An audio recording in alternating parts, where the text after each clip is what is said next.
dibagi ada dua macam sholat sunnah. Ada sholat sunnah yang terikat dengan waktu atau sebab. Ada sholat sunnah yang tidak terikat apa-apa. Dalam bahasa agama disebut sholat sunnah mutlak. Itu jumlah sholat sunnah itu lebih dari 30 jenis. Saya urutkan dari yang paling utama, yang dikerjakan secara berjamaah, yang peringkatnya paling tinggi di mata agama adalah sholat sunnah Idul Adha atau sholat Id. Di Idul Adha ini peringkatnya paling gede. Peringkatnya pertama paling besar pahalanya.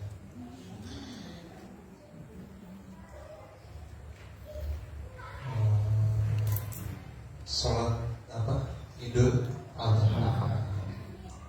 Kemudian yang urutan kedua, sholat sunnah yang disyariatkan berjamaah. Peringkat kedua setelah Idul Adha adalah sholat sunnah Idul Fitri. Yang kedua, meskipun pensyariatannya duluan sholat Idul Fitri, tapi dari segi ganjaran lebih besar Idul Adha.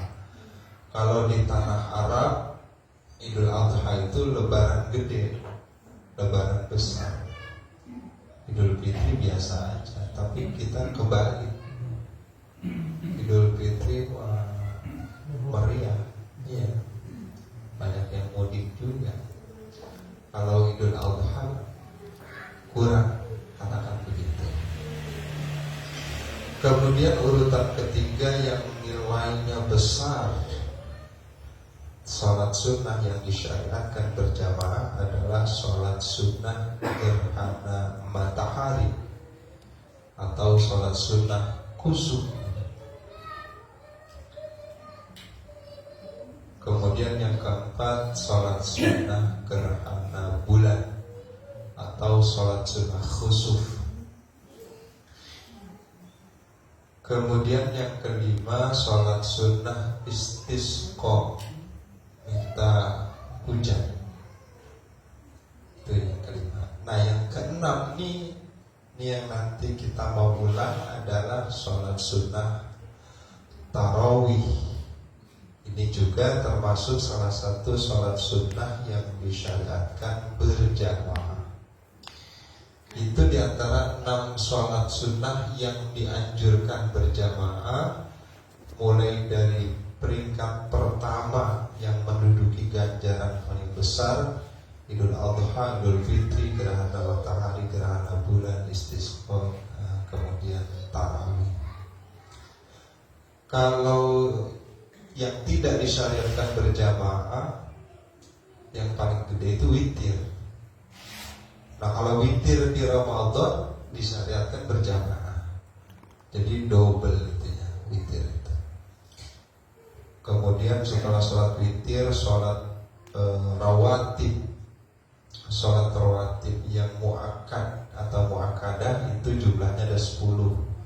Diurutkan dari yang nilainya paling besar itu qobliyah subuh, kemudian qobliyah zuhur, ba'diyah zuhur, ba'diyah maghrib, ba'diyah isya, 10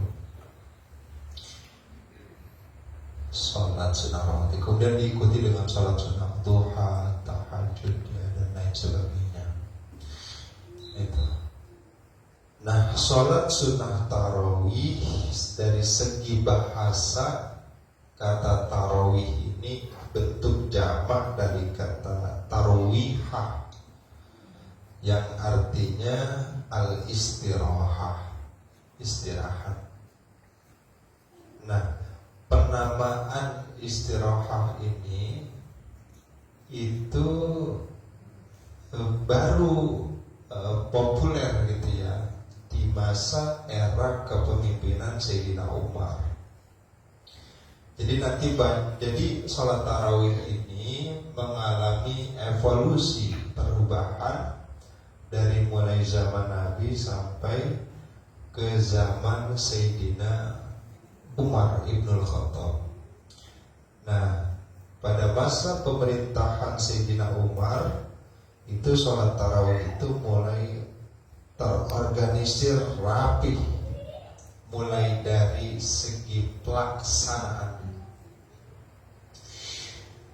Nah, sholat sunnah tarawih dinamakan tarawih karena sahabat-sahabat Nabi itu punya kebiasaan ketika sudah dapat 4 rakaat ya, 2 rakaat salam, 2 rakaat salam, kebiasaan mereka itu tawaf di Baitullah. Tawaf. Kalau tawaf begini, apa begini? Kalau begini mengaduk kopi, begini. Jadi menyelisihi jalannya jarum jam. Itu kalau bapak ibu tinjau dari segi ilmu fisika, ternyata putaran kesini itu mengandung magnet. Kenapa orang tawaf itu kiblat di sebelah kiri? Itu karena itu seakan-akan menyedot kita punya doa-doa itu. Termasuk putaran baling-baling helikopter itu ke kiri ya, begini. Jadi sehingga bisa ngangkat tuh beban si helikopter gitu. Nah, setelah tawaf 7 putaran, kadang-kadang ada yang sholat sunnah lagi, sholat sunnah tawaf namanya, baru terawih lagi gitu. Kan pahalanya gede banget itu ya kalau kayak gitu. Sampai-sampai orang Madinah ngiri sama orang Mekah. Itu nanti kita jelaskan. Nah, sholat tarawih ini adanya memang hanya di bulan Ramadan. Tidak ada di luar Ramadan, tidak ada. Minimalnya berapa rakaat? Tarawih 2 rakaat. Jadi kalau emang lagi capek banget atau karena ada urusan yang mendesak, 2 itu minimal 2. Jadi kalau misalnya nggak bisa ngerjain tarawih, jangan sampai ninggalin meskipun cuma 2 rakaat, karena minimalnya 2. Maksimalnya berapa? Maksimalnya 20. Maksimalnya 20. Dari mana ini angka 20? Angka 20 ini dari sholat sunnah rawatib yang muakkadah tadi yang udah kita sebutin ada 10, itu dijumlahkan dikali 2 jadi 20. Karena saking utamanya sholat sunnah tarawih sama dengan kedudukan sholat sunnah muakkadah, rawatib muakkadah itu. Nah, karena di bulan Ramadan semuanya ditingkatkan, maka seakan-akan rawatib ini dikali 2 jadi 20. Lalu bagaimana dengan Nabi dahulu? Itu banyak sekali riwayat-riwayat ya.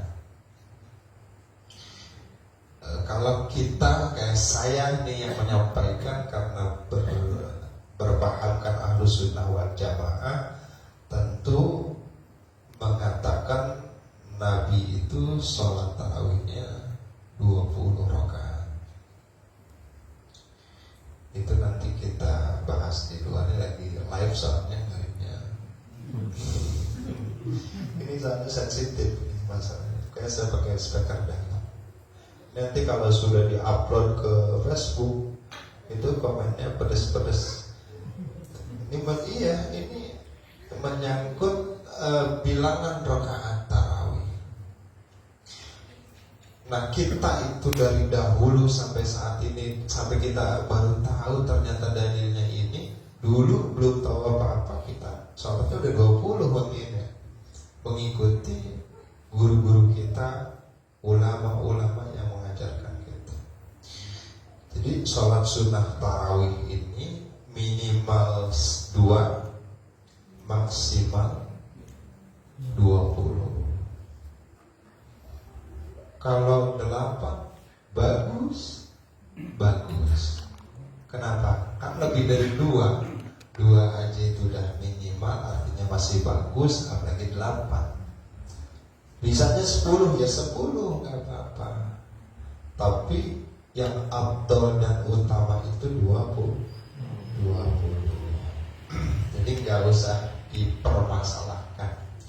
Hanya saja pelaksanaan sholat tarawih ini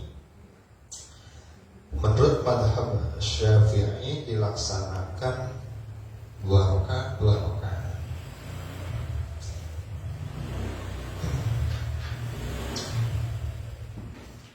Jadi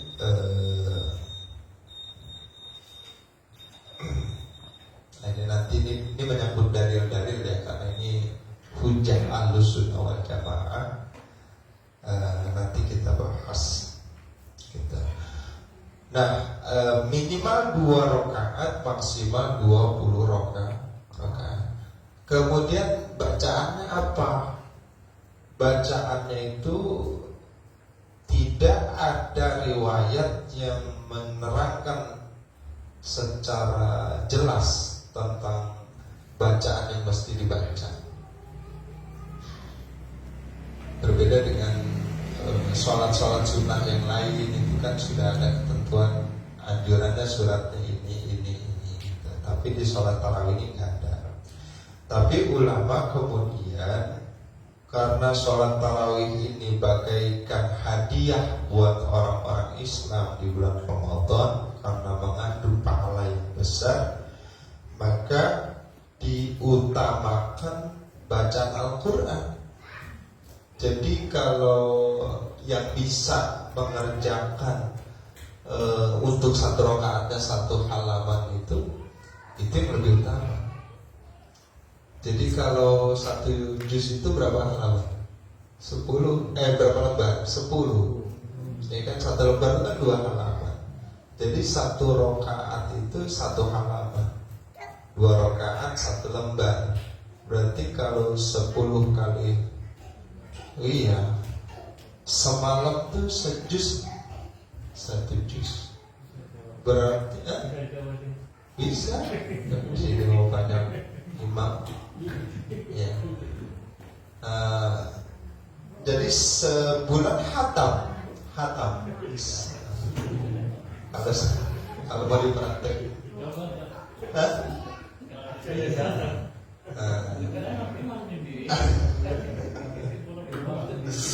Nah itu ya.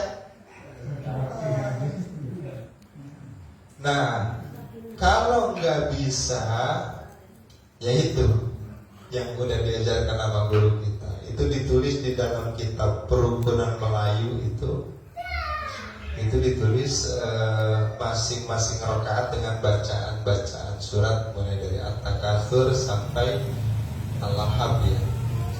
Kemudian rakaat keduanya Kulhu. Nanti masuk ke 15 atau 16 Ramadan baru berganti surat Inna An-Nisa ya, atau surat Al-Qadar. Kemudian rakaat keduanya At-Takatsur sampai Al-Lahab. Seperti itu. Jadi nggak ada keterangan riwayat yang mengharuskan bacanya surat ini, nggak ada gitu ya. Karena yang pertama, surat ini kan sifatnya sunnah hay'ah, nggak dibaca juga nggak apa-apa. Cuma alangkah rugi kalau sampai tidak dibaca meskipun hanya 1 ayat. Kalau dulu di pondok tuh kita baca 1 ayat, apa aja dibaca, kadang-kadang Yasin langsung ruku. Iya, gitu. itu cuma buat kalangan santri doang. Nah kalau kayak gitu baca Fatihahnya di mana ya? Gitu. Nah itu boleh kita baca Fatihah berbarengan dengan baca imam. Yang penting ya, imam sudah dapat beberapa ayat baru kita ikutin. Enggak harus nunggu sampai selesai. Itu dulu begitu. Yang minimal itu 1 ayat. Ya, minimal 1 ayat. Jadi tidak ada ketentuan khusus harus baca surat ini. Jadi kita mengikuti yang sudah berjalan di masyarakat aja. At-Takatsur sampai Al-Had-nya. Gitu. Kemudian waktunya kapan tarawih ini? Waktunya setelah sholat Isya. Setelah sholat Isya, bukan setelah Isya, tapi setelah sholat Isya. Ini beda nanti maknanya. Jadi waktunya itu setelah sholat Isya. Contoh misalnya kita mudik, kemudian di pertengahan jalan kita sholat maghrib, sholat isyanya ditarik ke waktu maghrib, kan berarti jamak takdim. Rapi sholat maghrib, sholat isya, habis sholat isya sholat tarawih sampai witir. Itu udah isya belum? Belum. Hah? Udah isya belum? Udah isya belum? Belum. Kalau udah sholat isya, iya. Waktunya belum masuk isya itu. Tapi itu boleh begitu dalam kondisi seperti itu. Yang penting sudah melaksanakan sholat isya. Tapi itu hanya bagi orang yang artinya ada hajat ya. Tapi untuk orang yang normal kayak kita yang nggak boleh ya. Kita tetap nunggu sampai waktu isya masuk, sholat isya rapi, baru kita mengerjakan sholat sunnah tarawih. Seperti itu. Nah ini menyangkut tentang sholat sunnah tarawih. Kalau Bilal itu bukan Bang Bilal ada ya. Bilal itu dulu juga nggak ada Bilal. Jadi Bilal itu sengaja disusun oleh ulama untuk pertama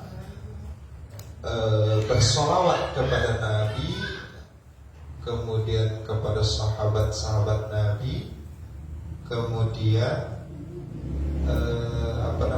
ngasih jeda istirahat,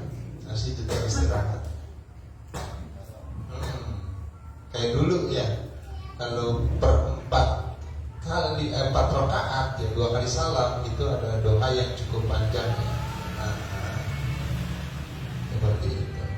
Jadi, tapi fungsi utamanya Bilal itu untuk ingetin imam.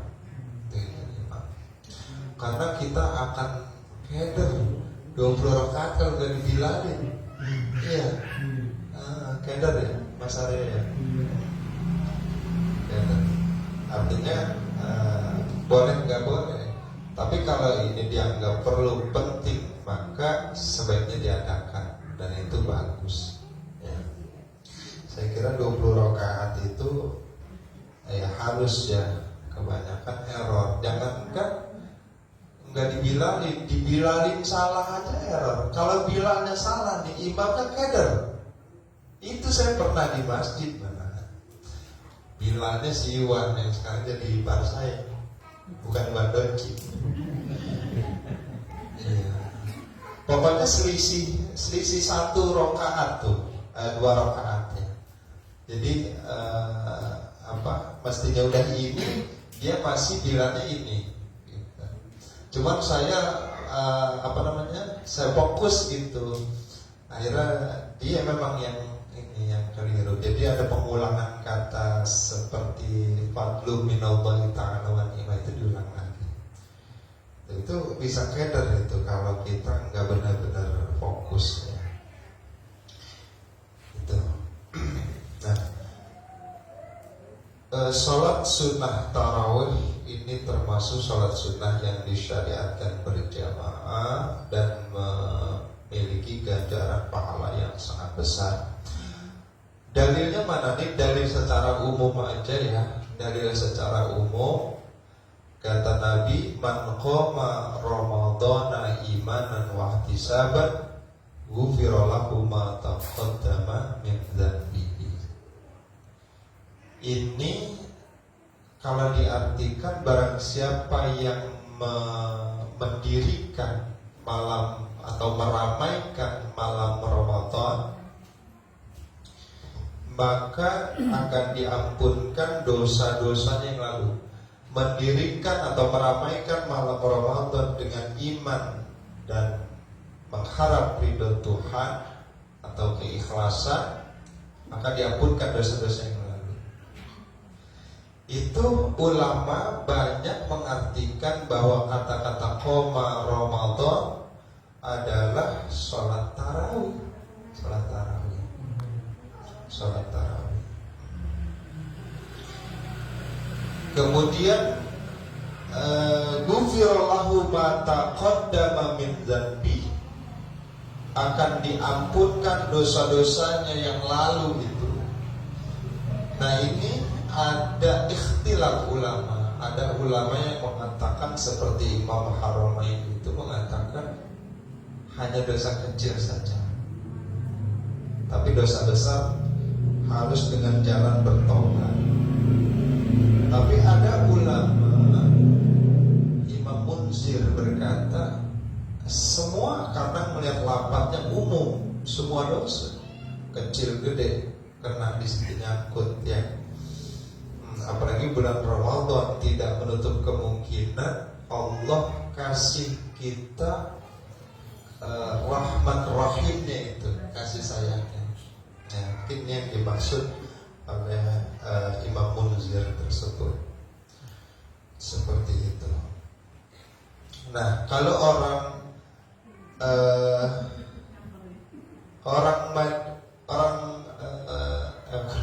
Madinah, saya jadi grogi ada kucing.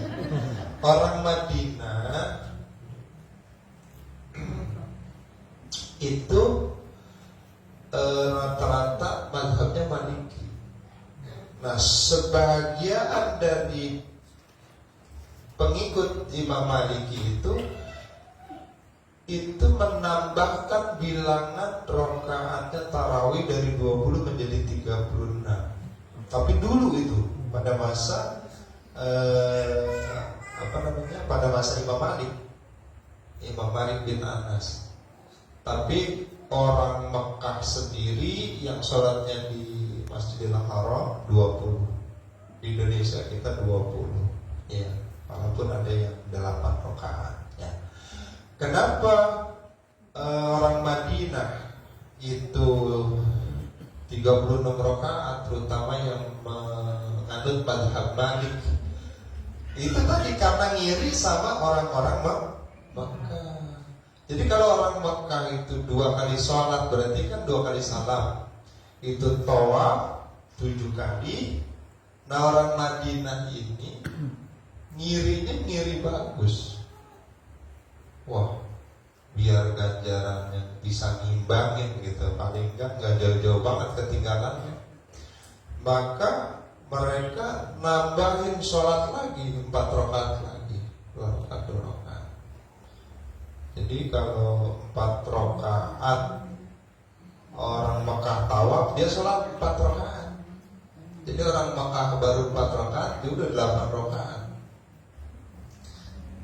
Jadi kalau setiap 4 rakaat itu berarti berapa kali tawaf? 4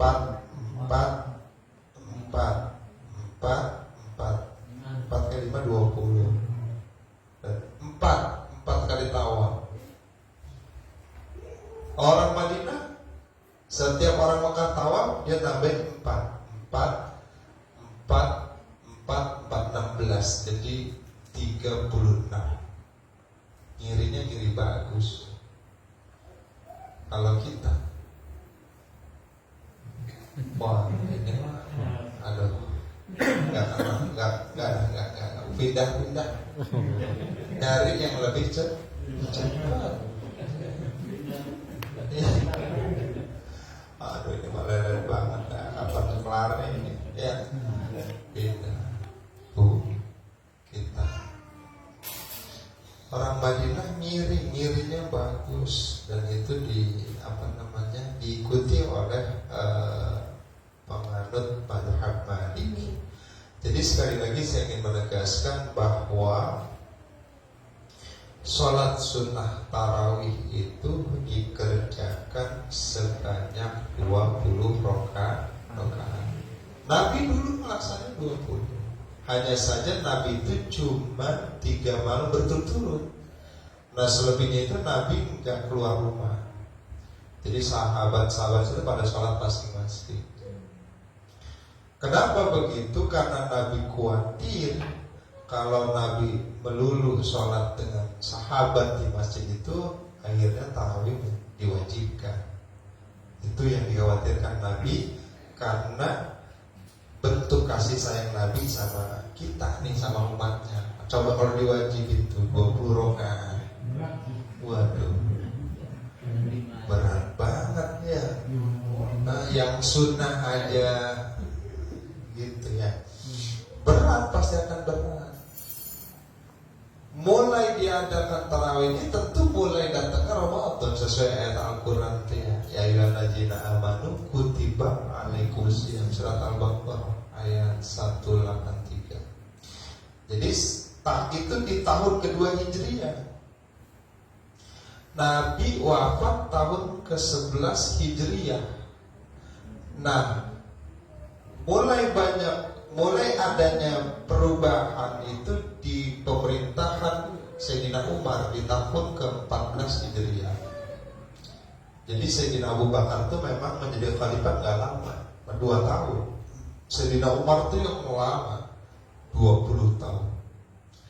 Jadi di masa pemerintahan Sayyidina Umar itu banyak ijtihadnya itu. Ya di antaranya itu kan rentangnya jauh ya, dari zaman Nabi sampai Nabi wafat tuh berarti kan sekitar berapa tahun tuh, dari tahun kedua sampai tahun ke-11. Belum lagi setelah itu pada masa pemerintahan Khalifah Abu Bakar itu masih sholat tuh masih masing-masing.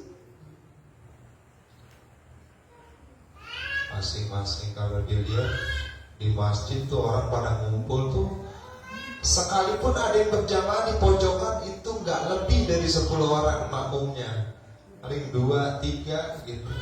Yang lain sholat sendirian, jadi kayak balapan. Itu kan nggak enak dilihat. Kayak kita sholat qobliyah atau ba'diyah, ya ada yang lagi ruku, ada yang lagi sujud, ada yang lagi diri gitu. Nah ijtihad Sayyidina Umar, wah ini kayaknya kalau disatuin mah lebih bagus ini gitu.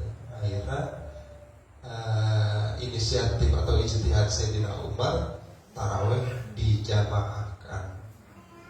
Kemudian Sayyidina Umar menunjuk Ubay bin Ka'ab sebagai imamnya saat itu. Dan disitulah kemudian sampai saat ini sholat sunat tarawih berjamaah. Karena dulunya Nabi memang berjamaah, cuma 3 malam doang gitu. Karena Nabi khawatir sholat tarawih menjadi wajib, dan ini akan menjadi berat buat umat Nabi. Seperti itu. Baik, sampai sini ada yang mau bertanya silakan.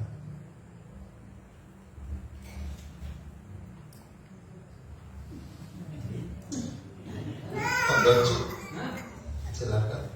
Ini maaf Ustaz ya, di luar tema ini Ustaz.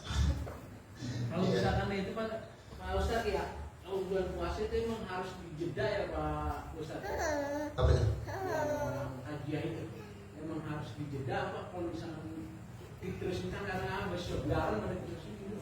Iya. Lihat hadiah itu.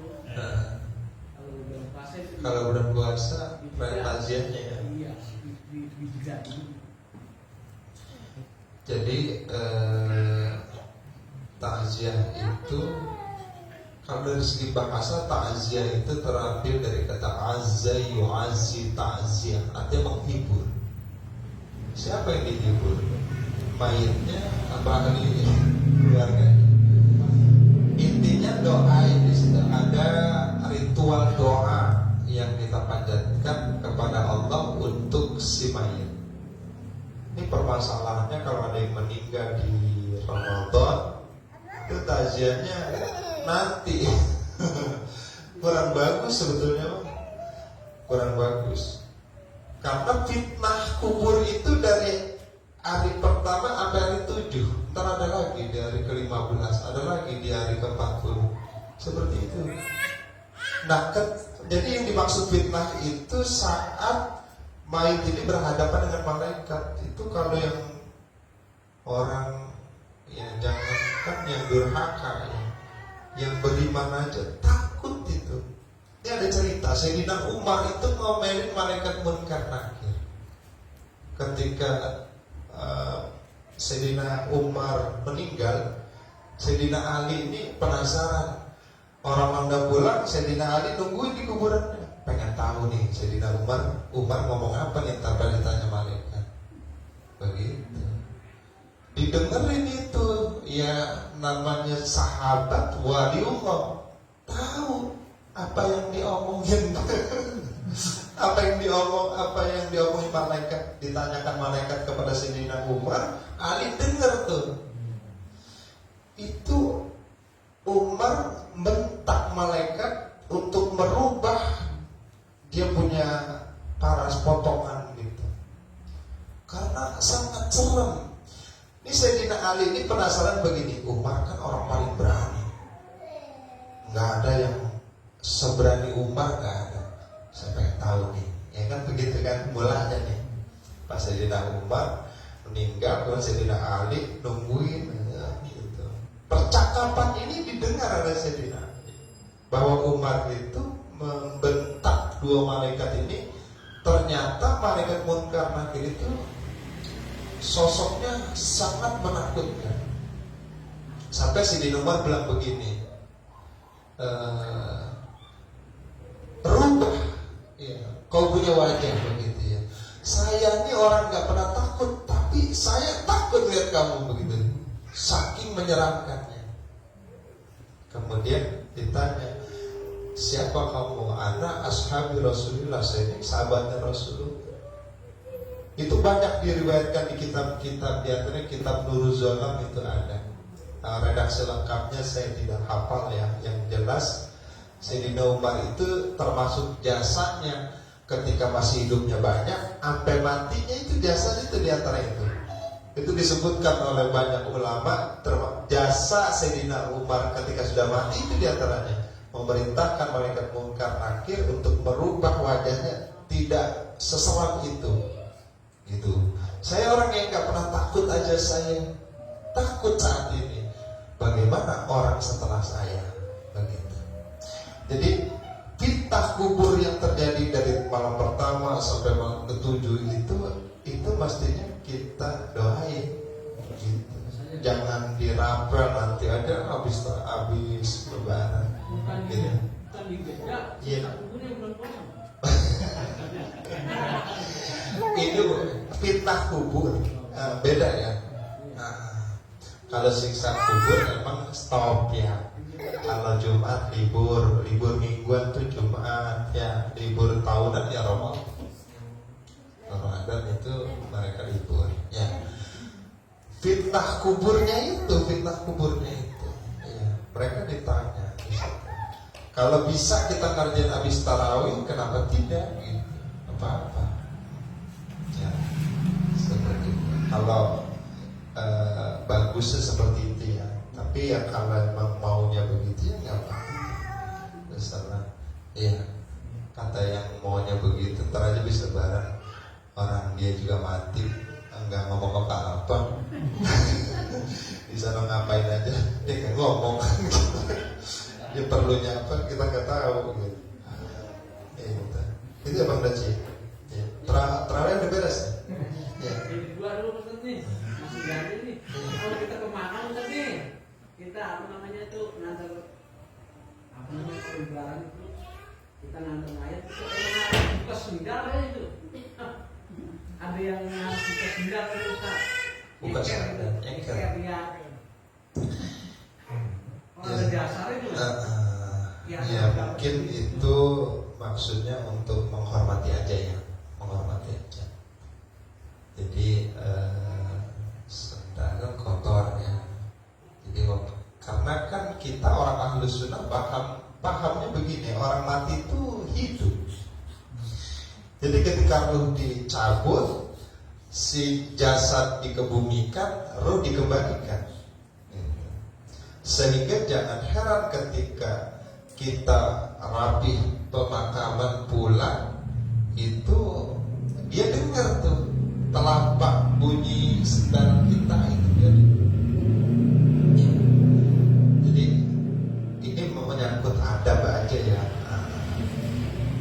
Pertama sendal itu alas kaki yang kita juga nggak tahu yang injak apa gitu, kan kotor. Gitu. Yang kedua ya itu menghormati aja. Jadi nggak mesti harus sebetulnya membenci, nggak harus ya, cuman bagus begitu. Gitu. Apalagi kalau makam-makam orang soleh ya. Bapak Ibu pernah kata Buira, makam doa istana. Itu saya ini makam Tebuira. Ini kamar saya. Kalau dari kamar niat tuh ada siapa di makam itu. Itu di sini ada makamnya makbarahnya Hadratul Syekh Masyari, pendiri Tebuira sekaligus pendiri Jamiah Nahdlatul Ulama.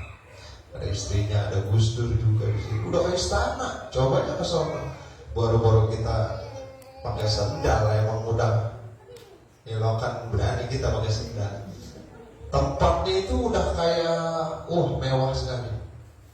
Ya kalau belum sempat ke sono, belum pernah ke sana, browsing aja tuh di Google.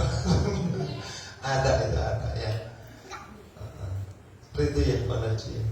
Ada aja. Kenapa? Iya nggak pakai sendal.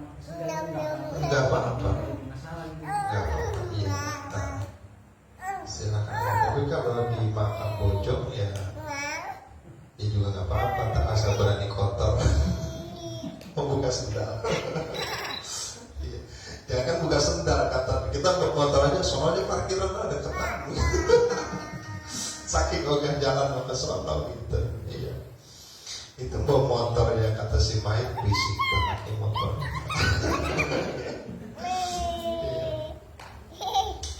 Ada lagi silakan. Ya. Luar tema apa tuh? Jadi kan orang yang tahu itu orang Jawa. Iya. Orang Jawa itu perempuan. Tahu yang laki. Dan tahu yang orang Jawa ini 4 bulan. Iya. Maunya istrinya. Iya.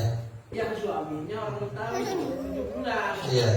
Itu ada dasar hadisnya nggak kan itu masalah 7 atau 4 gitu yang harus dikerjakan oleh Ustaz. Iya.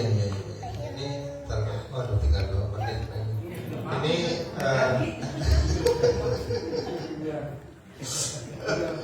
jadi begini, yang melaksanakan 4 bulan atau orang Jawa ya benar kan? Ya 4 bulan itu memang ada riwayat hadis bahwa di usia 4 bulan itu Allah tiupkan ruh tuh ke dalam rahim itu ya, si janin itu udah bernyawa tuh, udah ada ruhnya.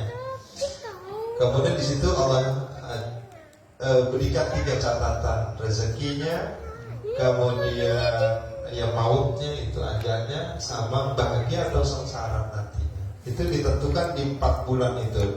Nah 4 bulan itu kan kalau di surat Al-Mu'minun itu perubahan dari nutfah itu spermatozoa.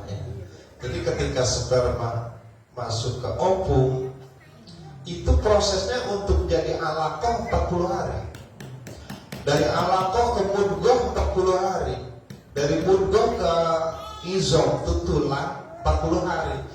4 kali 3 12, 120 hari sama dengan berapa bulan? 4 bulan. Iya, ketemu. Jadi melaksanakan 4 bulan bagus. Yang 7 bulan itu ada di surah Al-A'raf ayat 189.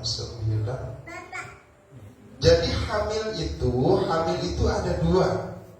Yang pertama disebut dengan hamlan khafifan, yang kedua hamlan thaqilan. Nah, hamlan khafifan itu artinya hamil ringan. Hamil ringan itu 4 bulan. Nah, kita ngadain yang orang Betawi ngadain 7 bulan. Ya. Itu disebutnya udah masuk ke bagian hamlan thaqilan. Saya tanya sama ibu nih, ibu kalau hamil langsung gede apa kecil dulu? Kecil dulu, itu prosesnya tuh dari sperma itu air mani, dari nutfah alaqah 40 hari, ya kan? Ketika dia berupa mudghah itu seponcel daging itu ukuran yang bisa disuap, katakan segini, bakso kan gitu ya, segini nih. Itu nggak kelihatan itu segitu, makanya orang hamil 4 bulan itu nggak kelihatan Bu ya. Apalagi orang gemuk nggak kelihatan. Nah, bahasa Quran disebut sebagai hamlan khafifan, hamil ringan gitu. Nah, setelah 5 bulan ke atas tuh mulai berasa tuh mulai gede. Apalagi sudah masuk 9 bulan ya, udah gede banget itu. Ya. Itu 7 bulan ke atas sampai melahirkan itu disebut hamlan thaqilan, hamil berat. Jadi no problem ya, apa-apa kecil. Ya yang penting jangan kebatan wakrem ya dong. Apa? Nah, kalau berdasarkan ayat Al-Quran itu ini perintah. Kalau perintah itu al-amru ya dulu alal wujub, perintah itu menandakan kewajiban. Perintahnya di mana ini? Falamma asqalat da'awallaha rabbahuma. Ketika kehamilan sudah semakin besar, maka mereka berdoa kepada Tuhannya. Merekanya ini kalau dilihat dari redaksi ayat ini, kalimat yang menunjukkan 2 orang. Berarti siapa? Ya suami istri itu. Cuman agama kita begini. Wah, kalau kita doang nih mah kayaknya kurang ini.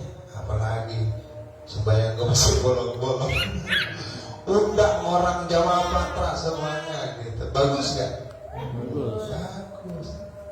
Jadi tujuannya mah tetap tercapai kan? Tujuannya apa? Mendoakan itu si bayi itu.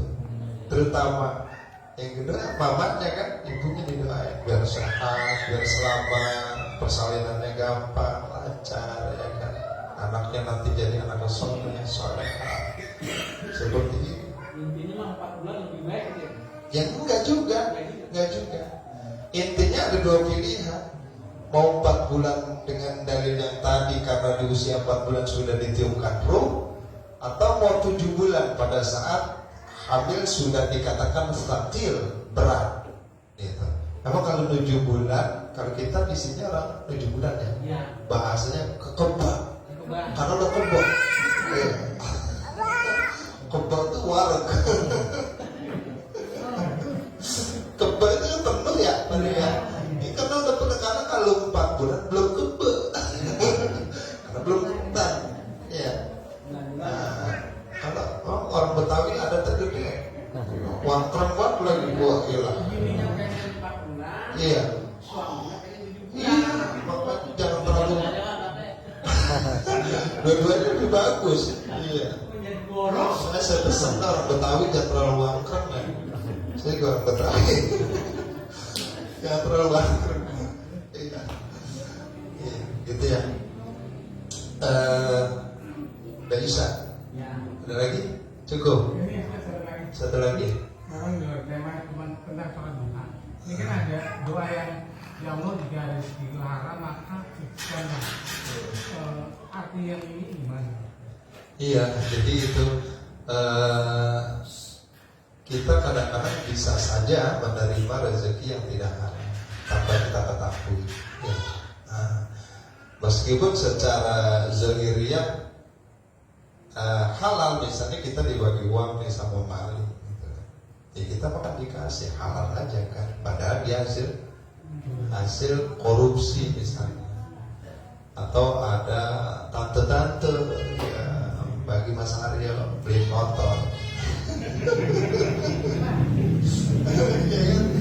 Nah, itu kan termasuk sebetulnya tidak halal, hanya saja kelihatannya halal, iya, zahirnya halal. Ya kita siapa aja, kita sama kayak kita dikasih daging ayamnya kasih kita orang Kristen, kita tuh usah tanya secara detail ini siapa yang motong, siapa yang nyembeli, kemudian ini gimana cara ngolahnya, nggak usah, itu orang kolot namanya.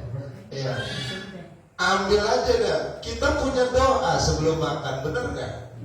Kita baca Bismillah aja udah. Jangan kayak dukun nih, kata dukun begini nih. Kalau minum air, kalau dari orang kita nggak kenal, tangan kiri.